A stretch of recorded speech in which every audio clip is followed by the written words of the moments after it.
میری بیوی فون کی ہلکی سی آواز پر جاگ جاتی ہے، لیکن میں گدے گھوڑے بیچ کر سوتا ہوں۔ اسے مجھے جھنجھوڑ کر بہت مشکل سے اٹھایا ہے۔ نہ وقت آنے والے فون میں خود سنتا ہوں، کہو کیا حال ہے تمہارا؟ اس کی معذرت اور خوش کلامی نے مجھے پانی پانی کر دیا۔ میں نے ندامت سے کہا، میں تمہاری اور بھابھی کی نیند خراب کرنے پر دونوں سے معافی چاہتا ہوں۔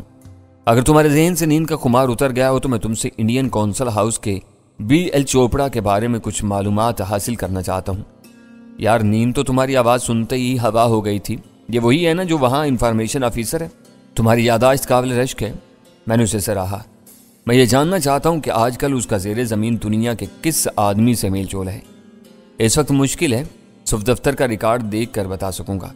میرے زیادہ تر آدمی اسی بیگار میں لگے رہتے ہیں کہ کون کہاں جا رہا ہے، کن کن لوگوں سے مل رہا ہے۔ دیر ہو جائے گی، میں نے دھیمی آواز میں کہا۔ وقت کی اہمیت نہ ہوتی تو میں اتنی رات گئے۔ بس سمجھ گیا۔ اس نے میری بات درمیان ہی سے کاٹ لی۔ مجھے صرف آدھا گھنٹہ دے دو، میں کافی کی ایک کڑک پیالی پی کر اپنے دفتر جاتا ہوں۔ ریکارڈ دیکھ کر وہیں سے تم کو فون کروں گا۔ بدقسمتی سے ریکارڈ صاف ہوا تب بھی ہماری بات ضرور ہوگی۔ Okay bye. اس نے میری بات پوری کر کے فون بند کر دیا۔ مجھے اس سے ممنونیت کا اظہار کا موقع تک نہیں مل سکا۔ بہت شاندار آدمی ہے۔ جلال کا پیغام سن کر اول خان نے خوشی سے کہا، سول سروس میں ایسے بے لوث افسروں کی تعداد بہت کم ہے۔ سب افسر اس کی طرح فرض شناس ہو جائیں تو اس ملک کی قسمت بدل سکتی ہے۔ سلطان شاہ نے تبصرہ کیا۔ کچھ نہیں ہو سکتا، اول خان نے مایوسی سے کہا۔ ایک طویل مدت گزر جانے کے باوجود تحقیقی بنیادوں پر ہماری قومی زوال کے اسباب اور ترجیحات کا تعین نہیں کیا جا سکا۔ ہر آنے والا الگ راگ الاپتا ہے۔ عوام، بیوروکریسی اور تاجروں سے لے کر عدالتی نظام تک کو ذمہ دار قرار دیا جا رہا ہے، لیکن صدہار کے لیے کچھ نہیں ہو سکا۔ صرف دو باتیں ہیں، میں نے اپنے دائیں ہاتھ کی 2 انگلیاں اٹھا کر کہا۔ اس ملک میں سارا مسئلہ قانون کے احترام کا ہے۔ بیوروکریسی کرپشن کو بھول کر قانون کے بھرپور نفاذ میں سخت اور فعال ہو جائے، عدالتوں میں سزا اور جزا کا منصفانہ نظام تیز ہو جائے تو ہر چیز حیرت ناک تیزی سے سدھرتی چلی جائے گی۔ اول خان کی آنکھیں حیرت سے کشادہ ہو گئیں۔ بہت گہرا اور صحیح تجزیہ ہے تمہارا۔ ہر خرابی کی جڑیں انہی 2 چیزوں سے ملتی ہیں۔ ٹریفک کا سپاہی قانون کی پاسداری سے زیادہ اپنی بالائی آمدنی میں دلچسپی لیتا ہے، اس لیے ہر جگہ ٹریفک کا نظام درہم برہم ہے۔ ٹیکس چرانے والے بھاری سزاؤں کے خوف سے آزاد ہیں۔ وہ جانتے ہیں کہ ان کے ہر جرم کی ایک واجبی سی ماورائے قانون قیمت ہے، جسے چکا کر وہ سرخرو رہیں گے۔ ملک کی آمدنی اور خوشحالی میں اضافہ کیسے ہوگا؟ ابھی تک میں نے صرف 2 آدمی دیکھے ہیں جن کے دامن داغدار نہیں ہیں، ایک تم اور دوسرا ڈینی۔ سلطان شاہ نے اول خان سے مخاطب ہو کر کہا۔ اب تیسرا آدمی جلال ہے، ان کے سوا ہر ایک گندا ہے۔ تم ویرا اور غزالہ کو بھول گئے؟ میں نے اسے یاد دلایا۔ غزالہ گھریلو عورت ہے، ویرا سیماب صفت ہے، ہیر پھیر اس کے خمیر میں شامل ہے، پتہ نہیں کب بے امانی پر اتر آئے۔ سلطان شاہ نے منہ بنا کر کہا، اس کے بارے میں یقین سے کچھ کہتے ہوئے ڈرتا ہوں۔ اس کی بات پر ہم دونوں ہنس پڑے، وہ بھی ہمارے ساتھ شریک ہو گیا۔ جلال اس وقت کافی پی رہا ہوگا، ہم خالی بیٹھے ہوئے ہیں۔ اول خان نے مانی خیز لہجے میں سلطان شاہ سے کہا، اس وقت عورتوں کو جگانا مناسب نہیں ہے۔ سلطان شاہ ایسی چھوٹی موٹی خدمات کے لیے ہر وقت کمر بستہ رہتا تھا۔ مجھے اس کی یہ ادا بہت پسند تھی کہ ضرورت پڑنے پر وہ کسی کام میں آر نہیں سمجھتا تھا، بے جھجک ہو کر ہر کام میں ہاتھ ڈال دیتا تھا۔ اس وقت سلطان شاہ نے ہماری بہت بڑی مشکل آسان کر دی۔ سلطان شاہ کے چلے جانے کے بعد میں نے توصیفی لہجے میں کہا، دعا کرو کہ جلال کا ریکارڈ صاف نہ ہو۔ اول خان نے تفکر امیز لہجے میں کہا، میرے لیے آدھا گھنٹہ بہت دشوار ثابت ہوگا۔ جب تک سلطان شاہ نے جلال کا نام تجویز نہیں کیا تھا، میرے ذہن پر مایوسی کی گہری کوہر چھائی ہوئی تھی۔ صاف نظر آ رہا تھا کہ جوشی کچھ اہم رازوں کو اپنے سینے میں چھپائے اس دنیا سے رخصت ہو جائے گا۔ راکِ صفاق قاتل کسی قیمت پر اسے زندہ نہیں رہنے دیں گے۔ اس وقت دور دور تک امید کی کوئی کرن نظر نہیں آ رہی تھی۔ جب سلطان شاہ نے چوپڑا کے خفیہ رابطوں کے سلسلے میں جلال کا نام تجویز کیا تو میرے دل و دماغ میں امید کی ایک نئی کرن جگمگا اٹھی۔ میں نے جلال سے بات کر کے سلطان شاہ کی تجویز کو بلا تاخیر عملی جامہ پہنا دیا، لیکن اس کے بعد میں تذبذب میں اور بے یقینی اور اعصابی تناؤ میں مبتلا ہو گیا تھا۔ مجھے کچھ پتہ نہیں تھا کہ آدھے گھنٹے بعد جلال مجھے کیا خبر سنانے والا تھا۔ جلال کا دیا ہوا نصف گھنٹے کا وقت 3:07 پر ختم ہونا چاہیے تھا۔ وہ انتظار کی گھڑیاں تھیں جو بہت تھم تھم کر گزر رہی تھیں۔ جلال سے گفتگو ختم کر کے ہم نے آپس میں بہت سی باتیں کر لی تھیں، لیکن گھڑی میں صرف 3 منٹ گزرے تھے۔ چند منٹ کی خاموشی کے بعد میں نے وقت گزارنے کے لیے اول خان کو چھیڑا۔ خاموش رہ کر یہ آدھا گھنٹہ گزارنا بہت دشوار ہو جائے گا۔ मैं ये सोच रहा हूँ कि जलाल ने हमें कराची के किसी मनमाज का नाम दिया तो हम क्या करेंगे। उसने अपनी महवियत खत्म करके बताया। फिर जरा बुलंद आवाज में सोचो ताकि मैं भी तुम्हारा साथ दे सकूं। मैंने उसे मशवरा दिया। चोपड़ा भारतीय मुलाजिम है, वो रुपोशी के लिए कौंसल खाने की इमारत भी इस्तेमाल कर सकता है, लेकिन जोशी एक आम शहरी है। वो लोग उसे अपनी सरकारी इमारत में ले जाने और फिर वहां से ठिकाने लगाने का खतरा मोल नहीं लेंगे। तुम्हारी बात दुरुस्त है, लेकिन तुम इससे क्या नतीजा अखज़ करने की कोशिश कर रहे हो। वो जब तक एक जिंदा कैदी है इन्हीं लोगों की तहवील में रहेगा जो उसे उसके घर से अपने साथ ले गए हैं। अगर मैं कहीं गलती करूं तो तुम मुझे बिला तकल्लुफ टोक देना। तुम फिक्र ना करो, ऐसे मामलात में मैं किसी की गलती माफ नहीं करता। मैंने उसे यकीन दिलाया। अब अगर जोशी जिंदा है तो इन लोगों के दरमियान होगा। अगर जलाल हमें कोई नाम दे देता है तो हमें फौरी तौर पर हरकत में आना होगा। सिर्फ हरकत में आने से काम नहीं चलेगा, हमें अपनी पूरी कुव्वत के साथ कार्रवाई करके पहले ही हल्ले में कामयाब होना पड़ेगा। ऐसा न कर सके तो हम अपनी जीती हुई बाजी हार जाएंगे। इनको जोशी को ठिकाने लगाने का मौका मिल जाएगा। हमारी अपनी ताकत और नफरी भी काफ़ी है, लेकिन पुलिस को साथ लेने में हमें वर्दियों का सहारा भी मिल जाएगा। अव्वल खान ने झिझकते हुए कहा, यह मेरा तजर्बा है कि जराइम पेशा लोग अजनबी और नामानूस सादा पोशों के मुकाबले में पुलिस से खौफ खाते हैं। पुलिस का नाम भी ना लेना, मैंने तेजी से कहा। इनका एक लगा बंदा तरीका कार होता है। वो तुम्हारी हदायत पर अपनी गाड़ियों के सायरन और चकराते हुए लैंप बंद कर लें, तब भी कोई ना कोई ऐसी हरकत कर गुजरेंगे जिससे मुजरिमों को पुलिस की आमद का इल्म हो जाएगा। पुलिस वाले अपने मुसल्ला दुश्मनों को ललकार कर मुकाबले पर कूदने के आदी होते हैं, क्योंकि खामोश हमले में भारी जानी इतलाफ का अंदेशा होता है। हमें बहुत खामोशी और राजदारी के साथ इनके सरों पर पहुंचना होगा। गुड, अव्वल खान मुतमईन होकर बोला। यह बात तय हो गई कि हमें जो कुछ करना है अपने बल बोते पर करना है। और मैंने उसकी बात वहीं काट दी। तुम्हारी सारी नफरी और कुव्वत मलेर छावनी में मरकूज है। मेरी छठी हिस्स कह रही है कि जोशी को कहीं दूर नहीं ले जाया गया होगा, उसे शहर की हदूद में रखा गया होगा ताकि चोपड़ा चाहे तो आसानी से उस तक रसाई हासिल कर सके। वक्त बचाने के लिए तुम अपनी फोर्स को शहर के किसी मुंतखब इलाके में क्यों नहीं बुला लेते? हम जलाल का पैगाम मिलते ही वहां पहुंचकर ऑपरेशन का आगाज कर देंगे। अव्वल खान बेसाख्ता हंस पड़ा और बोला, तुम जज्बाती हो रहे हो। इस वक्त हम सिर्फ इम्कानात पर बात कर रहे हैं। यह भी तो हो सकता है जलाल का रिकॉर्ड साफ हो और वो कोई नाम देने के बजाय हमसे मुआवजत कर ले। इतनी ज्यादा तैयारी की जरूरत नहीं।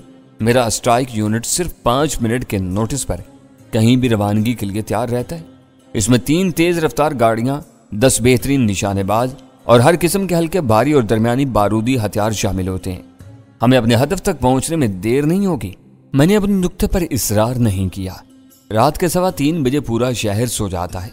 शब्बेदार रिंदों की माफिलें शायद जागती हों, लेकिन शहर भर की सड़कें सुनसान हो जाती हैं, जिन पर तेज रफ्तारी से सफर करने में कोई रुकावट पेश नहीं आती। मैं नरमी से कहा, अपने कामों से तुम ज्यादा वाकिफ हो। मैं हर तरफ से वक्त बचाना चाह रहा हूं।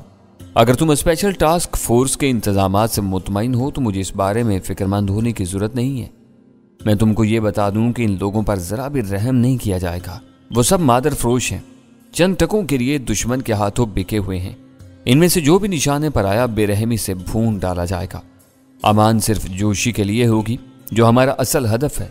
अब वो खबीस भी इन्हीं का साथी नजर आ रहा है। इसका अंजाम अच्छा नहीं होगा। इससे हमें पूछताछ करनी है। यह गुलवाना है कि चोपड़ा के लिए वो यकायक इतना अहम कैसे हो गया। इसके बाद तो उसे भी चंदन के पास पहुंचना है। इन बातों से मेरे दिल का बोझ जरा हल्का सा हो गया और मैंने हंसते हुए जवाब दिया, इस बार आलम बाला में हमारे दुश्मनों की तादाद बहुत तेजी से बढ़ी है। इतनी नफरी हो गई है कि वो वहां रा और CIA के जहन्नमी शोबे कायम कर सकें। अव्वल खान के होंठों पर एक बेसाख्ता मुस्कुराहट तैरने लगी। उसी वक्त सुल्तान शाह ट्रे में भाप उड़ाती हुई कॉफी के 3 मग तैयार करके ले आया। हम दोनों ने खुलूसे दिल से उसका शुक्रिया अदा करते हुए अपने अपने मग ले लिए। अगर वो हिम्मत न करता तो हमें इतनी रात गए वो लुत्फ मुयस्सर नहीं हो सकता था। किचन में तुम दोनों की बातों की मुसलसल भिनभिनाहट सुनाई दे रही थी। सुल्तान शाह ने अपनी जगह संभालते हुए कहा, मुझे हटाकर तुम दोनों क्या मुज़ाकरात कर रहे थे? ऐसी कोई बात नहीं थी जिसके लिए तुम्हें हटाने की जरूरत पेश आती। अव्वल खान ने जल्दी से वजाहत की। इस वक्त जलाल की अगली फोन कॉल मौजूद सुखन थी। उसका जवाब हौसला अफजा हुआ तो हमें फौरी तौर पर हरकत में आना पड़ेगा और दोनों औरतें यूं ही गहरी नींद सोती रहेंगी।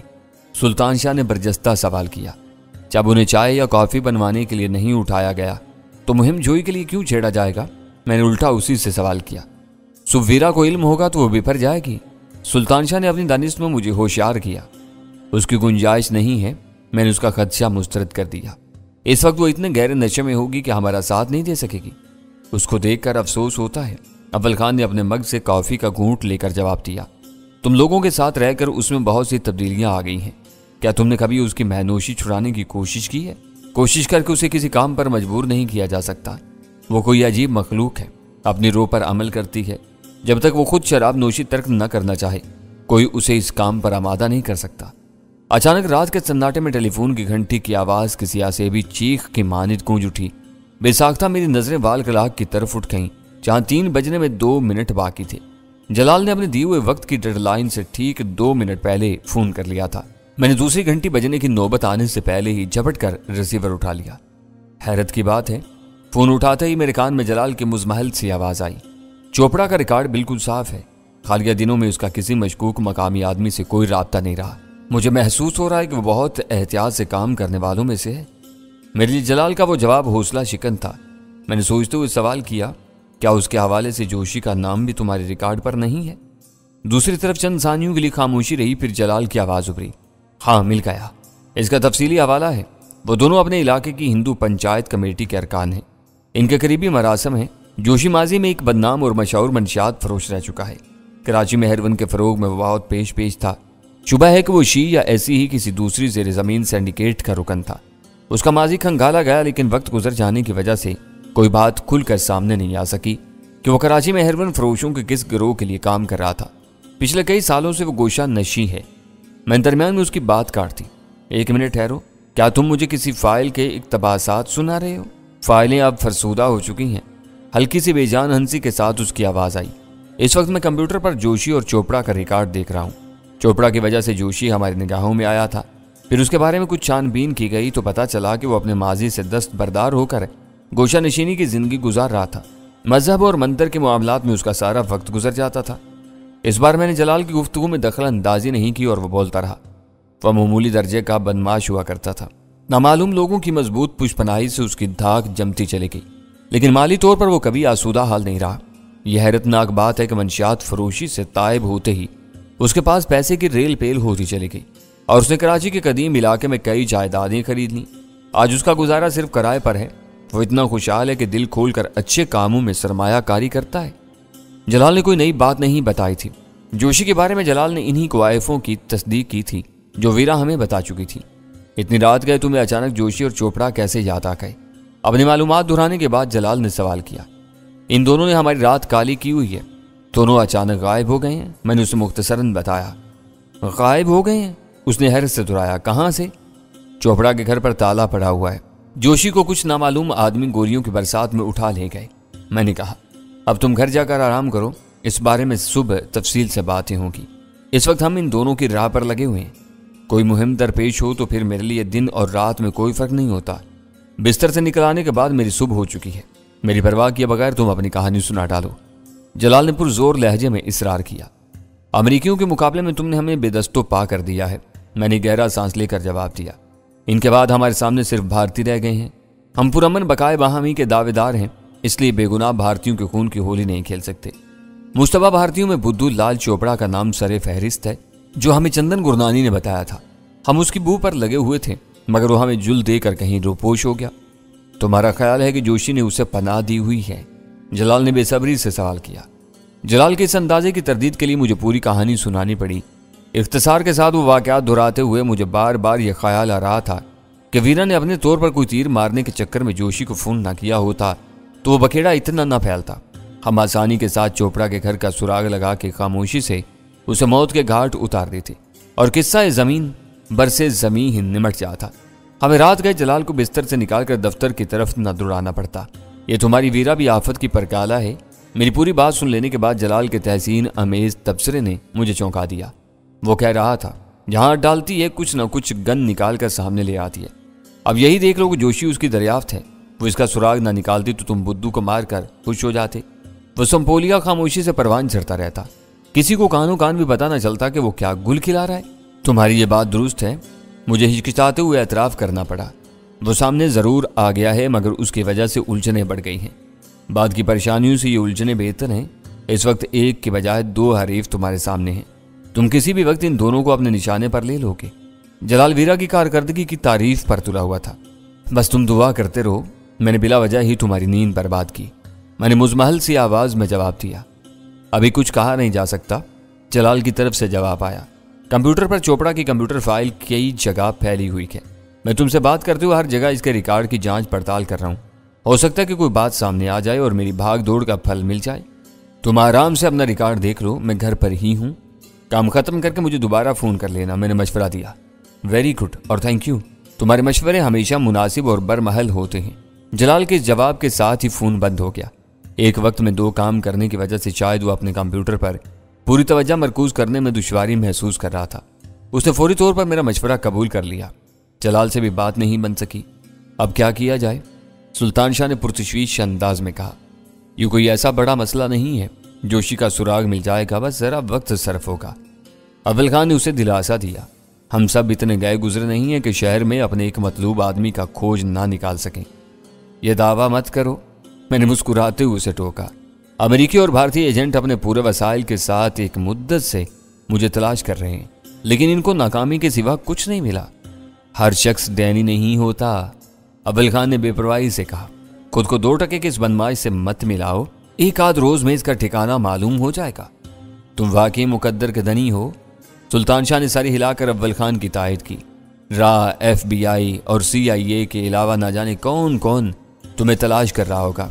सबकी तवज्जो का मरकज कराची बना हुआ है। तुम यहाँ इनके सीने पर मूंग तल रहे हो और वो बेबस हैं। एहतियात और महदूद तरीन रवाबत की वजह से मैं इन भेड़ियों से बचा हुआ हूँ, मैंने संजीदगी से जवाब दिया। तुम ये देखो कि मेरी सोशल लाइफ क्या रह गई है। तुम चारों के सिवा बस जलाल से मेल जोल है। हद ये है कि यहाँ आने के बाद मैंने अपने पड़ोसियों से मिलने की जहमत भी नहीं की। पड़ोसियों की बात रहने दो, अव्वल खान ने बेजारी से कहा। तुमने जहमत नहीं की तो क्या उनमें से किसी ने तुम्हारे दरवाजे पर दस्तक दी? दर्दमंदी और एक दूसरे के दुख सुख में शरीक होने का जज्बा कराची और दूसरे शहरों की सिर्फ गरीब आबादियों में पाया जाता है। बड़े घरों में रहने वाले अपनी अपनी दुनिया में मगन रहते हैं। इनको इस बात से गर्ज नहीं होती कि इनके पड़ोस में कौन रह रहा है, क्या कर रहा है और किस हाल में है। पड़ोसियों के हाथों सताए हुए मालूम हो रहे हो? मैंने मानी के लहजे में पूछा। मैं इस रवि से उकता गया हूँ, मिलना चाहता हूँ मगर पड़ोसी दूर भागते हैं। एक फरौन तो ऐसे हैं कि 15 मिनट दरवाजे पर खड़े बातें करते रहे। रस्मन भी एक मरतबा अपने घर में बैठने की दावत नहीं दी। इन छोटी छोटी बातों को दरगुजर कर दिया करो। सुल्तान शाह ने नासिहाना लहजे में उसे तलकीन की। यह कराची के पानी का असर है, कराची के पानी को कुछ नहीं कहना। अव्वल खान उस पर आंखें निकाल कर घुराया। ये लोगों के अपने बनाए हुए ढोसले हैं। कराची वालों के मिलनसारी का अहवाल जानना हो तो लियारी, गोलीमार, लियाकताबाद, नई कराची और सरजानी वालों से मिलो। वो तुम्हें ऐसी ऐसी दिलगुदाज बातें सुनाएंगे कि तुम्हें अपने ऊपर शर्म आने लगेगी। तुम बिला वजह नाराज हो गए। मैंने तो कराची वालों की एक कहावत दोहराई थी। सुल्तान शाह ने मुंह लटका के कहा। यह कहावत संग दिलों और खुद गर्जों की घड़ी हुई है ताकि अपने करतूत शहर के पानी पर थोप दें। हम जज्बात की रोह में आकर बह गए। बात हमारी सोशल लाइफ की हो रही थी। मैंने मौजू बदलने की कोशिश की।